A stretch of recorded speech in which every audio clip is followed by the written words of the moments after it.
Here we have an Iorio Accorgan, and I'll go over the right-hand registers with you. First there's the bassoon, then there's the clarinet,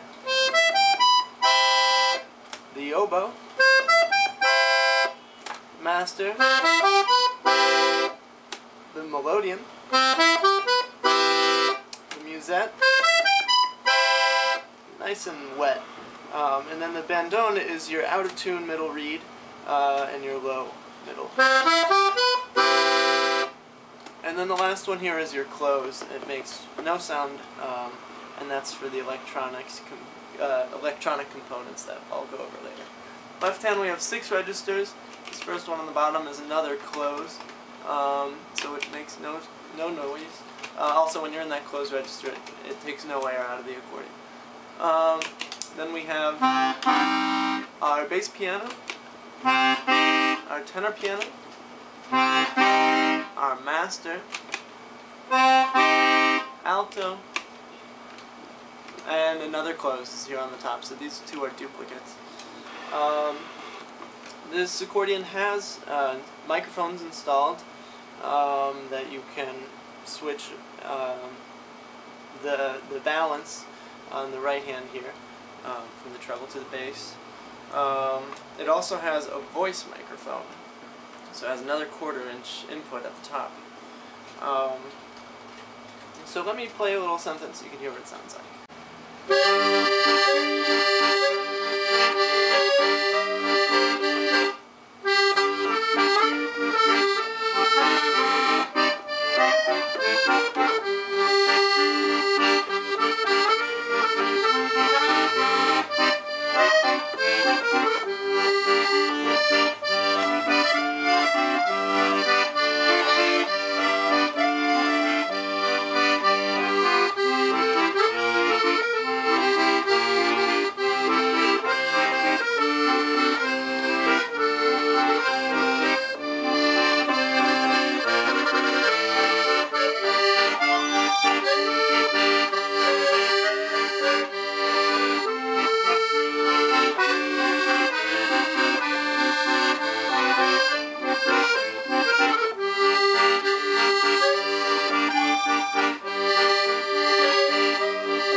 So on the electronic side of this instrument, obviously you have a lot of options. There are a ton of buttons on this thing, and many of them are for different voicings. So you have probably about 10 different voicings. Most of these white ones are for the treble. You have strings, flute, jazz, dolce, clarinet, strings again, and there's different markings. You'll see 8-foot, 16-foot. Those correspond actually to the size of the pipes that they used to use on organs, and so the higher the number is, so a 16 is going to be a lower sound than an 8 and a 4. So also, yeah, adjusting the volume, it's down here, these 2 knobs. So basically, to make a sound on this, you have to have these buttons selected, and you kind of create your own tone, like any synthesizer. So if I have a 16, an 8, and 4, it's going to be 3 tones combined. And then you can also create an attack or a sharper onset using these 4 or 5 buttons right here. So it's a little bit sharper there. And also, they call these percussion, and so the onset can either be a low pitch noise or a middle or a high pitch, much like the voices that you choose. There's also a synthesizer function, which is very unique.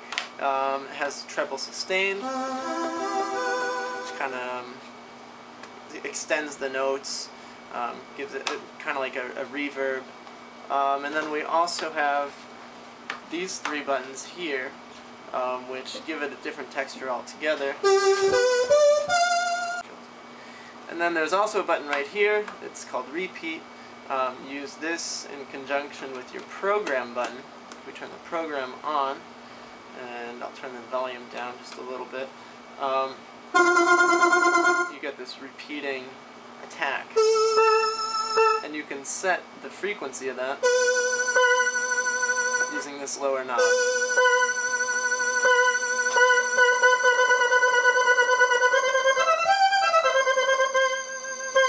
Kind of interesting. You could set it with your metronome, and you could probably get some pretty interesting effects.